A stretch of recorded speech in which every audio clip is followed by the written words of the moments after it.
Hello, founders. Hello, everyone. I am Avocat Olivia Marcu-Iordanescu, and it's such a pleasure to have you here today on this live show where I have invited a very dear friend of mine. She is Kim Breiland.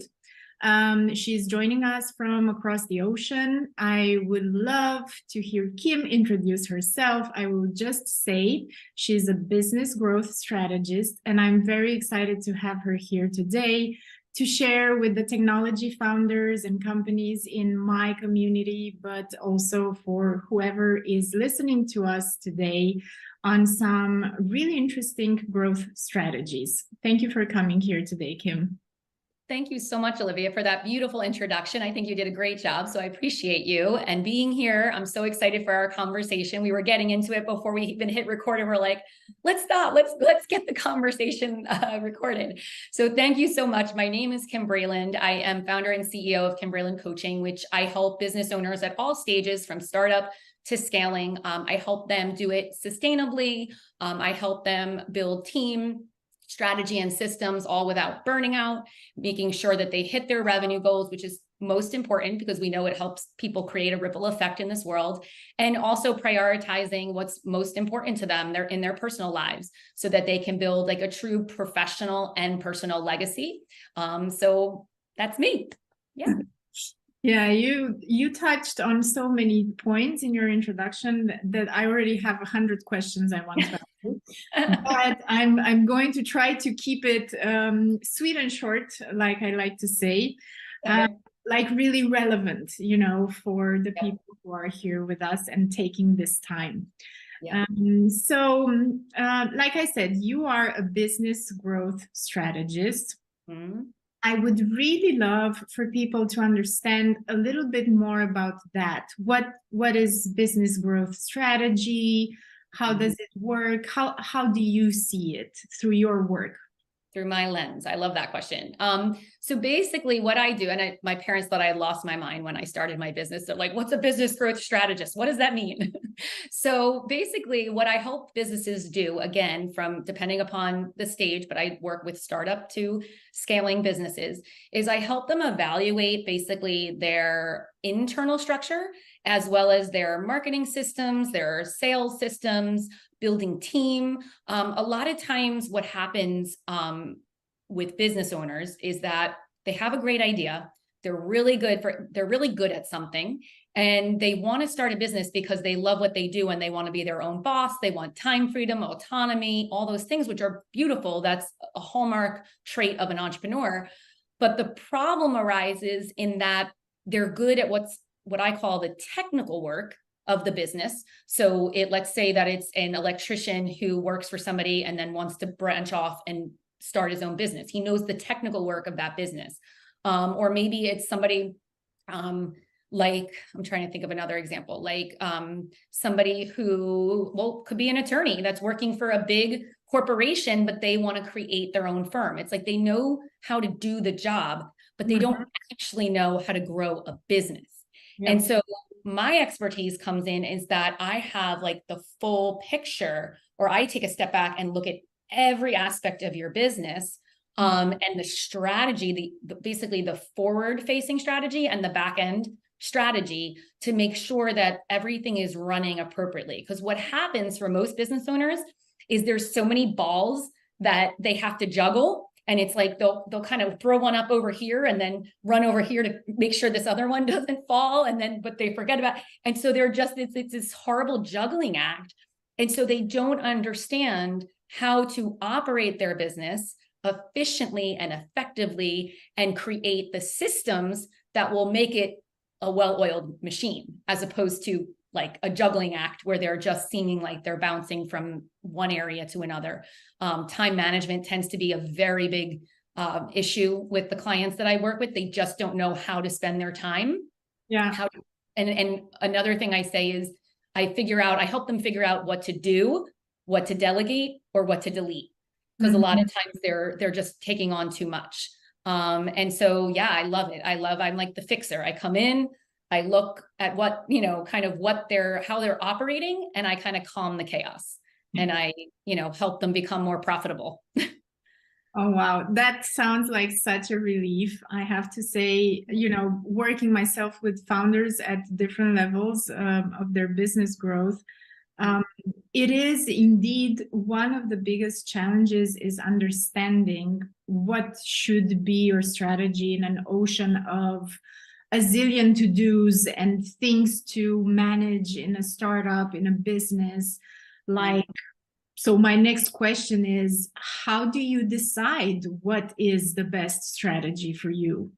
Yeah, that's a great question. So basically, when people come to me, whether they are thriving, revenue wise, or whether they might be hurting a little bit and needing more of a cash injection, both instances, 9 times out of 10, if there's a struggle, it's with their brand positioning.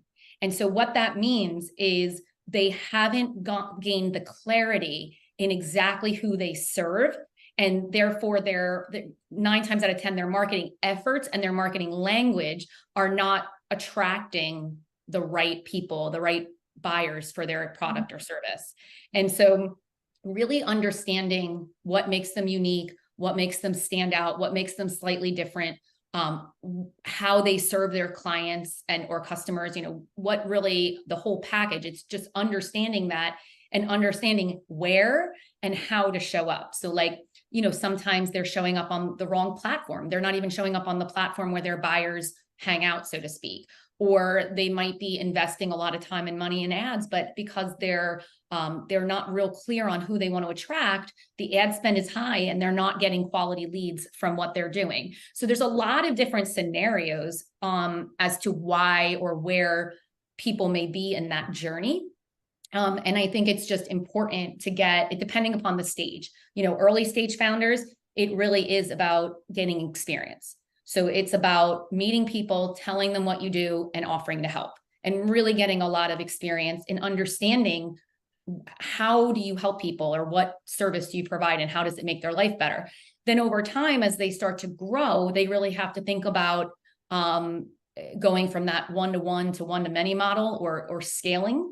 A lot of the times clients that come to me, they've reached the low 6 figures. And what got them there is a beautiful hard work and effort and a real need, serving a real need, but it's not going to get them to 7 figures. They don't have what's called a scalable infrastructure, a scalable product or service. And so that takes time to create. It doesn't just happen overnight. And so, yeah, I think a lot of times what people don't understand is that we have a habit in business of sometimes being too hyper-focused on one thing. And unfortunately, when you're a business owner, you're the entrepreneur, you're the visionary. You have to be able to look at the whole big picture and see how all the moving parts are working and make sure that they're operating together and efficiently and effectively. Yeah, I love that. And I think that's actually the challenge, right? Being able to take this step back. And I know you talk a lot about systems and how to leverage them. And I wanted to ask, what kind of systems are you referring to? Yeah. I have to get better at saying, like, somebody said, what is your system? I'm like, it's all about the tools that you use internally to create productivity, because when we're more productive, we're more profitable, right? So looking at what everybody's doing and what they're using and how they're doing it. It could be something as simple as implementing a tool like Asana, which is a project management tool. It could be, nobody comes to me with standard operating procedures. Everybody hears that and they think of it as a very technical thing. They think of it as like, oh, that's something like like Ford Motor Company has, a standard operating procedure. And I'm like, no. All companies have standard operating procedures. And the reason for that is because it makes you more efficient, especially when you start to build your team. Okay. You want everybody on the same page. You want everybody communicating effectively. You want the mission, the vision, the goals, everything very clear to anybody new that comes onto your team. Even existing people need to be constantly brought back into focus and also updated on any changes or things like that. So then something as simple as if you're a smaller business, like somebody that's operating with like maybe 10 to maybe 50, or not even 25, a team of 10 to 25, making sure that everybody has the tools that help them do their job more effectively and efficiently, whether it be a calendar system, a booking system, a social media management, creating and posting and doing those kind of things. So there's a lot of different systems. It depends on the individual business and kind of what they need. But just having those standard operating procedures and processes and continually evaluating and, making sure that everybody's on the same page. Yeah. So that's what I mean by strategy and systems. Thank you for clarifying that. Yeah. So, I have to ask the hard question, so to say, because there are a lot of business coaches out there, and I've myself been coaching for a while over my career, and at some point I decided I'm going to bring those skills and use that into my legal profession, but that's another story for another episode. Yeah. The point is, what sets you, Kim Breiland, apart? And also, if you have anything on how to choose the right business coach for that's your... that's a great question, because it's gotten to a point where it is very saturated. And I think, unfortunately, people aren't sure how to choose the right person for them. I think there's a lot of really great business coaches out there, but I think there are a lot of people capitalizing on, it's anybody can throw up a business and call themselves a business coach and put up a link and put up a free Instagram or LinkedIn or whatever. And so how do you tell the real from the fake? And it's a real problem. And I think, most reputable business coaches are going to have a way to book a call, so that you can learn more about, not just about their program, but you can get a feel for them as a person, and really don't be afraid to ask very pointed questions. Like, whatever you're struggling with, they should be able to kind of give you insight on that call, what they would suggest, where they would start you, and what they would do with you. Obviously, they're not going to give away free advice, and they shouldn't have to, but they should be able to tell you if they have experience with, helping people with that issue, or what they would recommend you work on and things like that.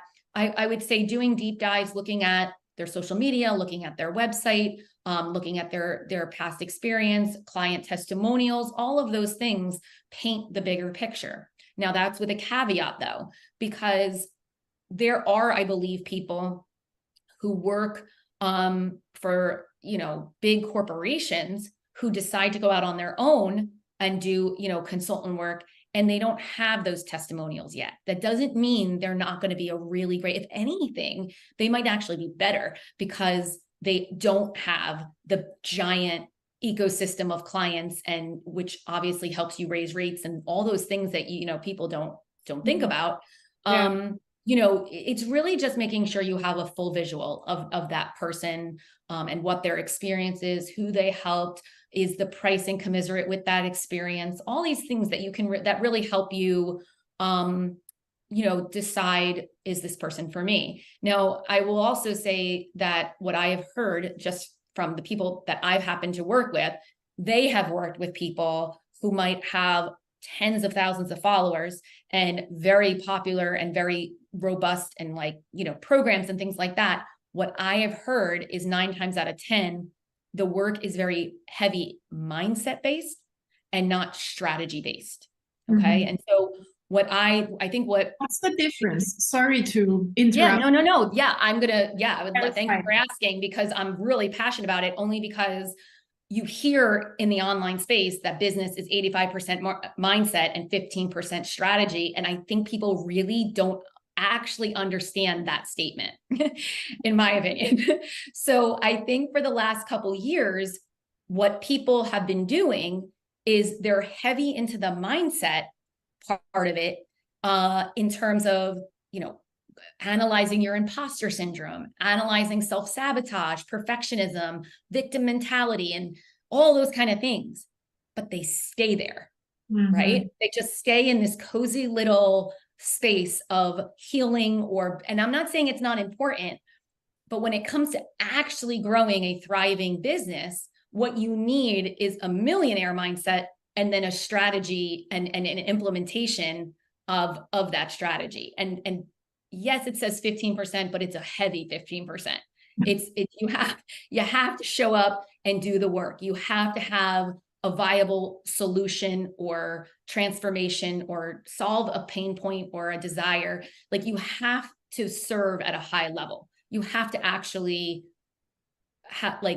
position yourself as a need in the market, like fulfilling an urgent need. Mm-hmm. And so I think that what unfortunately a lot of people have fallen into are business coach programs that are very, very heavy mindset, and they don't actually get any of the strategy of what it takes to grow a thriving business.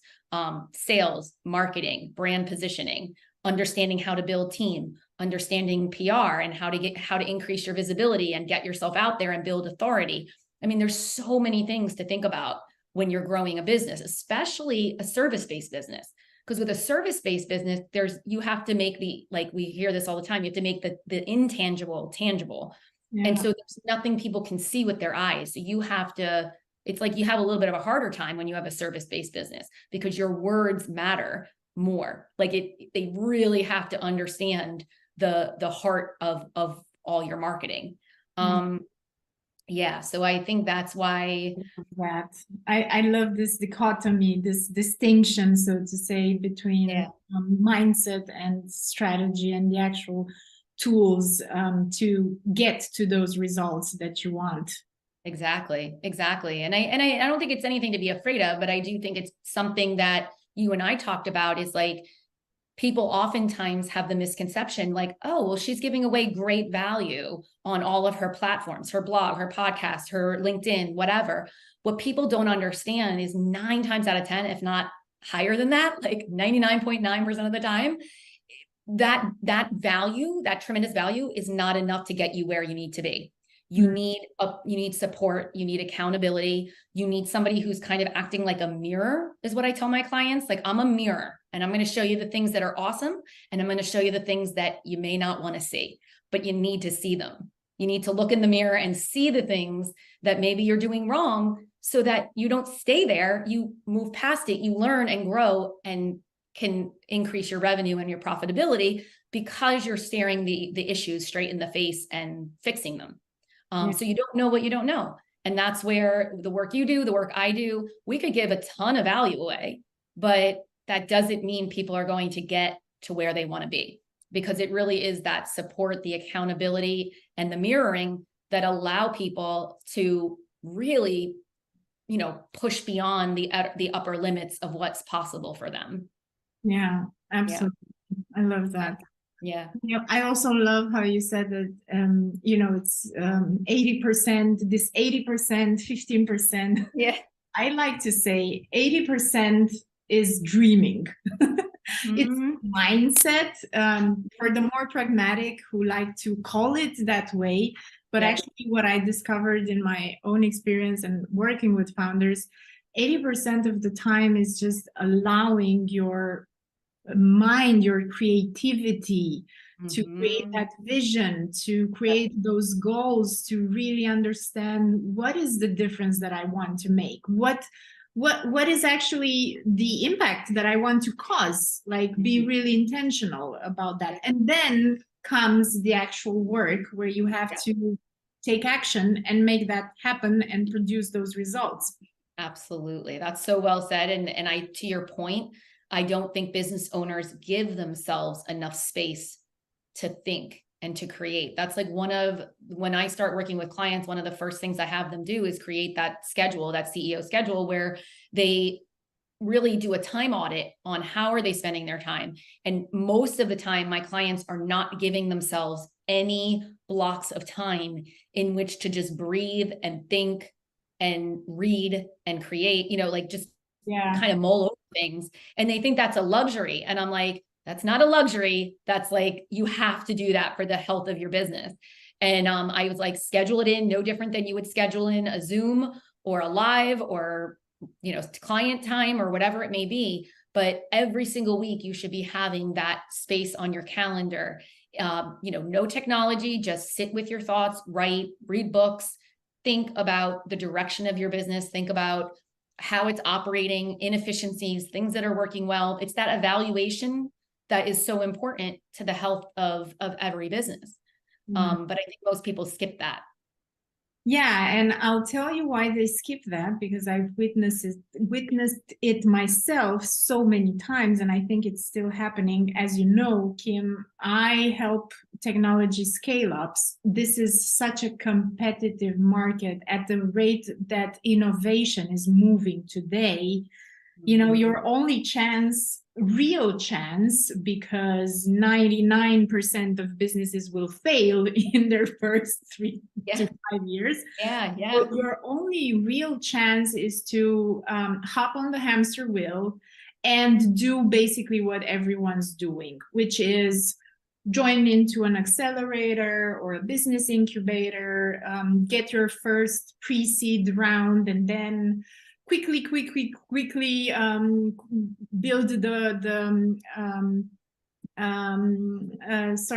build the MVP, build the prototype, so to say, go do the research, do the interviews, the market research.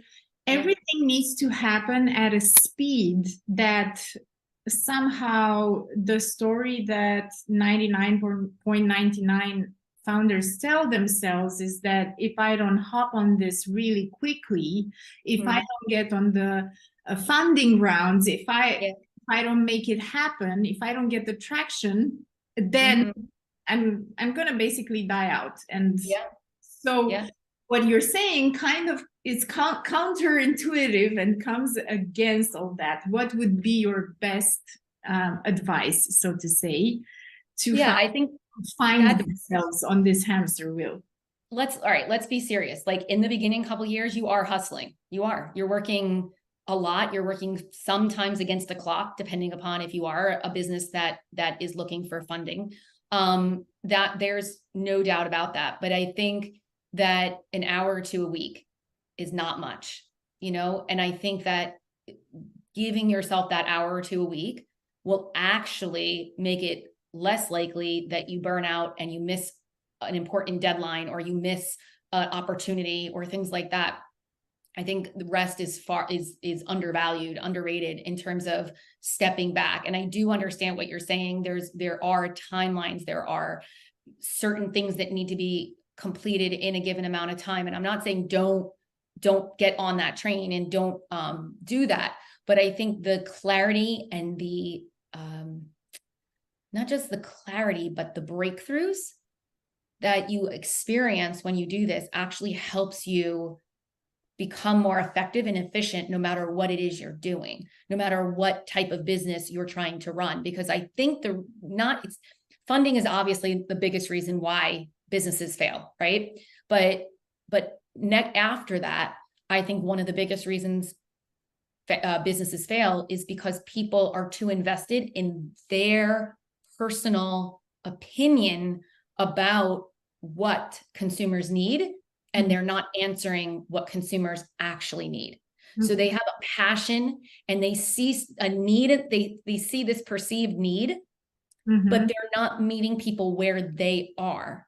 And so the way they're positioning themselves, they're missing opportunity because they're not realizing they're making it more about them and not about their ideal clients. They have a passion. They are fulfilling a purpose. They see a need, but the way they're articulating it, it's not resonating with the people that they could serve.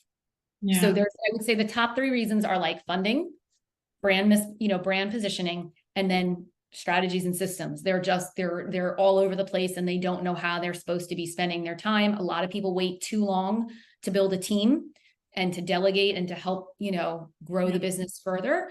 I would say those are the top 3 things that are sort of the downfall of many businesses. Yeah.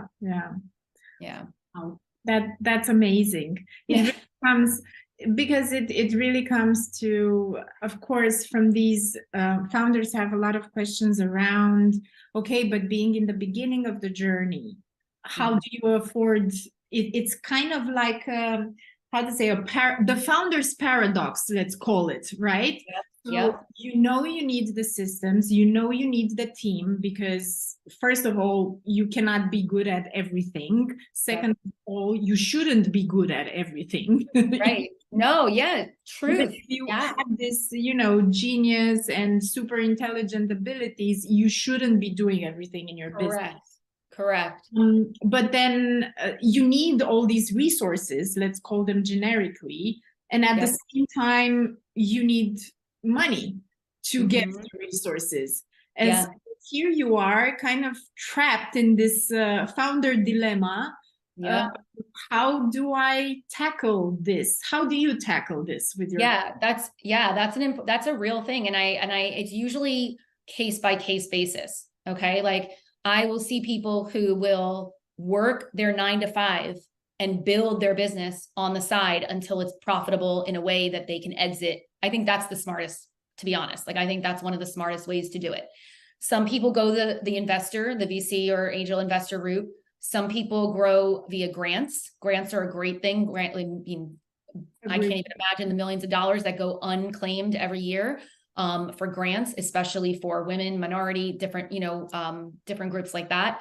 And then also, even if you have to work part-time, like I have a brilliant client right now who she's doing great, but she's in a point of transition.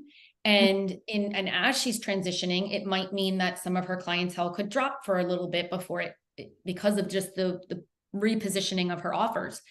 And she said, should I go get a part-time job? I was like, absolutely. Absolutely. If a part-time job is all you need to do to go, I remember when I made the switch to full-time, I banked a ton of money to, carry me through the first 2 years when, that's like the most inconsistent usually. And in terms of revenue generation. And I told my husband, I am not too proud that I will go get a job at Hallmark or Target if I have to get through, a certain period. Luckily, I haven't had to do that. But I'm just saying I would be totally open to just figuring it out. And I think, unfortunately, people hang on too long and they get into a position where there's no figuring it out anymore. So don't be too proud to like hustle those couple years where you're growing the business on the side while working a full-time job, or get the part-time job while you grow. But the other caveat that I want to, and this is a bigger one, I get asked all the time. I mean, every single week, a client says to me, Kim, how do you do it? You have 3 kids, 2 dogs, and a husband in New York City. I was getting How do you grow your business? And I take the weekends off. I do not, I mean, I might work a little bit. I'll be honest. I like to work a little bit on a Saturday morning, but I do it because I enjoy it, not because I have to. And so to that, I will say, I've been growing my business for 4 years. I've only gone full-time. I only went full-time in my business 2 years in. So when my youngest, who's now going to be 5, when she was about to be 3, that was when she went full-time care. So we have her Monday through Friday in full-time care. My older 2 are much older. I have a 12-year-old and a 15-year-old. I'm not going to lie. It's hard. It's really hard. Like I am, I'll get off this call and then I got to go run one of them to work or run to camp or swim or tutoring or whatever it may be. But I think it comes down to, what do you really want? I love growing my business. I love showing my daughters that you can be a mom and still be like really, I'm not going to curse though, but really bad at what you do and really like elevated at what you do. And you're allowed. Yes. You don't have to give up on a dream just because you have kids, show them how to do it, and also be fluid, right? I know that if I'm going to take off in the middle of a Tuesday to go take my child to a doctor's appointment or to go see their basketball game, then chances are I'm working that night from 7 to midnight or whatever it may be. But the key to that is, and that it's something that has been just so monumental for me in my business, is when I did start to build my team, that was everything. I mean, it just was everything. And so now I have the ability to truly step into that role of like what I see for my company and being able to know that there are people who want to support that vision and want to be a part of that bigger thing. And they're here. I empower them. Right. Yeah. So like, I'll give you an example. Like right now we're building out a Pinterest strategy for my company. I only dabbled in Pinterest. I never used it. But it's something that I really want to explore just based on the trends that I'm seeing in the market. And so I have one of my team members, she is working just on Pinterest strategy. And that is the only thing I have her working on right now, so that I not only can grow myself, but then I can take it and teach my clients where it's appropriate, because not every client needs to be on Pinterest, but just always evolving. You asked me, going back to a question, and I kind of tangented a little bit, but how can you make yourself different, or how am I different than other people? I like to think, number one, I think most people specialize in one thing, and I specialize in kind of everything. I can kind of step back and kind of see all the different elements of a business and find the gaps for your business and help you plug those gaps. But I also like to think that just the way my makeup is that I'm always making sure that I'm evaluating the market and evaluating the different things going on, and delivering just robust business education that makes it more possible for my clients, depending upon what program of mine they're in, to make an informed decision. Because when you're running the business, it's hard to keep up on all of those aspects, right? But when you have somebody doing it for you, when you have somebody coming every week, I have a membership model, I have a mastermind, and then I do one-to-one consulting. Depending upon what you're in, you have eyes that are just keeping track of things so that you can focus on your business and then show up, and I can educate and help you make a more informed decision. And I think that's probably, maybe hopefully what makes me a little different. Got it.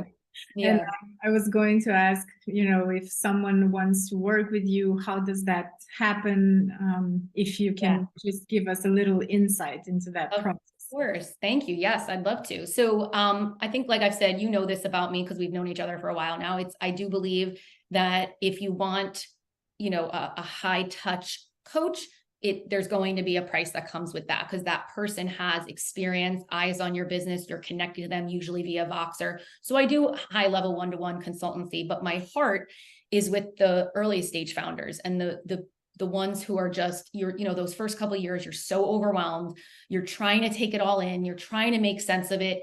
And I think for the most part, what was out there is very, very textbooky. And so I created a program called Founder Fast Track. It's a membership model. It's a very inexpensive program, like a membership model program where when you're in it, you can stay in it as long as you'd like. It's just a low monthly cost. You have access to me once a week. I do a coaching call, but you also have access to, as I build out the library, this is beta this year. So the library is literally in real time being built. But there's trainings, there's mindset, and there's what's called hot seat calls. In the early stage, I think the two biggest things I see from people is that they don't know how to get visible and get in front of the right people for their offer.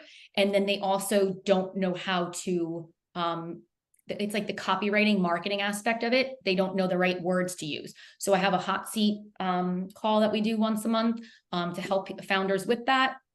And then I also have a 6-month mastermind called Scale to CEO. This is definitely for more of the advanced business owner. This is a business owner who's like multi-6 figures looking to scale to 7. They learn how to lead a team. They learn how to create scalability. And most importantly, the systems that I talked about earlier in our conversation.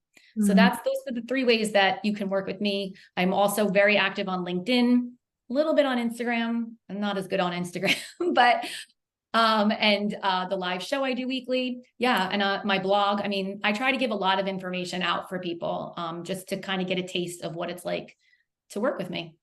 Wonderful. So, thank you so much, Kim. You're a breath of fresh air, as they say, bringing this clarity into the growth strategy of founders, which I think is super, super important to begin with.